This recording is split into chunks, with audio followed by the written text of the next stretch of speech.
بسم اللہ الرحمن الرحیم۔ معزز خواتین حضرات، السلام علیکم ورحمۃ اللہ وبرکاتہ۔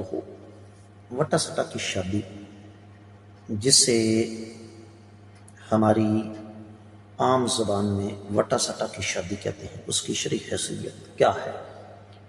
یہ ہے ہمارے آج کے حدیث کے سبق کا موضوع۔ مشکات المصابیح، کتاب النکاح، باب ہے نکاح کا اعلان، خطبہ اور شروط۔ 3161ویں حدیث کتاب میں اور 7ویں ہے باب میں۔ الفاظ سماعت فرمائیے گا۔ وعن ابن عمر رضی اللہ تعالی عنہما ان رسول اللہ صلی اللہ علیہ وسلم نہى عن الشغار والشغار ان يزوج الرجل ابنته على ان يزوجه الاخر ابنته وليس بينهما صداق، متفق علیہ۔ وفی روایت لمسلم قال لا شغار فی الاسلام۔ معزز خواتین حضرات، حدیث کا حوالہ نوٹ فرما لیجئے۔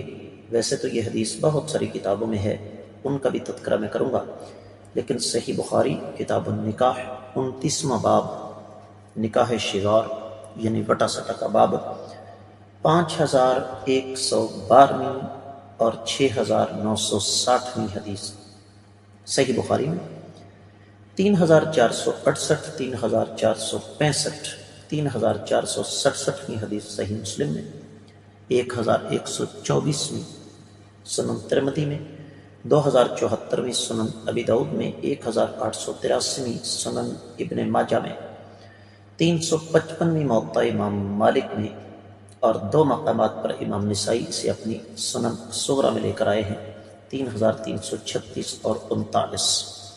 حدیث کی سند تمام تر شکوک و شبہات سے بالا تر۔ ترجمے کی طرف بڑھیں گے۔ سیدنا عبداللہ بن عمر رضی اللہ تعالیٰ عنہما سے روایت ہے کہ نبی کریم صلی اللہ علیہ وسلم نے وٹا سٹا سے منع فرمایا۔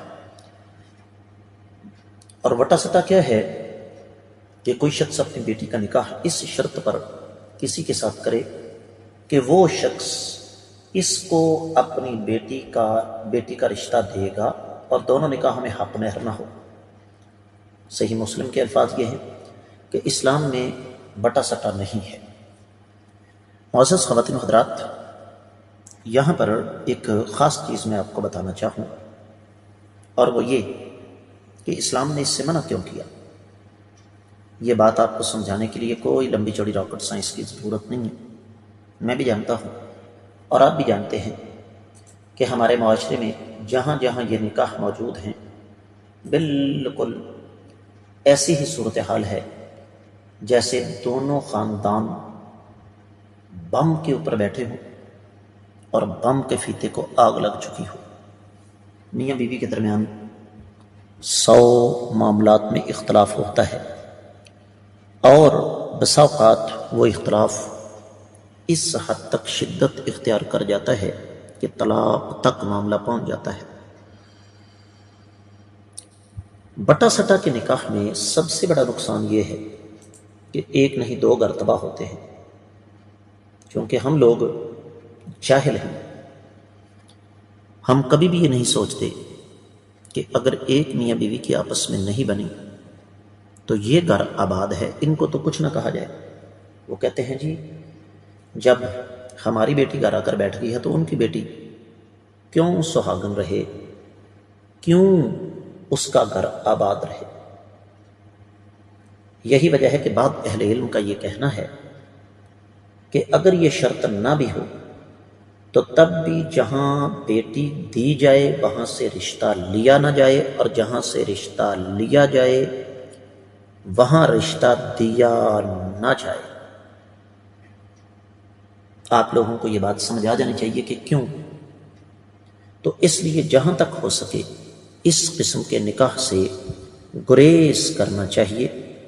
اور کیوں گریز کرنا چاہیے؟ تاکہ نقصانات سے بچا جا سکے۔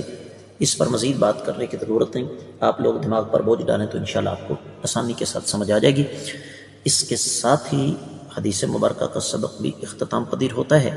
آپ لوگوں سے خصوصی طور پر گزارش کروں گا جہاں تک ہو سکے نسباق کو صدقہ جاریہ سمجھ کر آگے نشر کریں، چینل کو سبسکرائب کریں، ساتھ لگے گھنٹی کے بٹن کو ضرور دبائیں تاکہ تازہ ترین اسباق آپ کو ملتے رہیں۔